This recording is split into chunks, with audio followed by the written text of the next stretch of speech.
এখন পাড়ার চামড়া আমরা ভর্তা করব।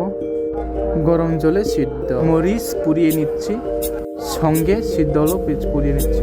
এখন 1 চামচ লবণ দিয়ে দিচ্ছি। এখন আদা কেটে গুঁড়ো করে মিক্স করে নেব।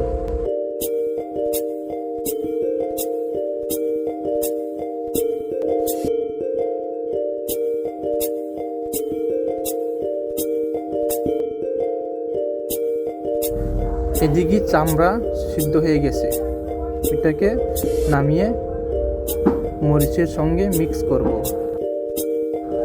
সঙ্গে পেঁয়াজ একটা কেটে দিয়ে দেব।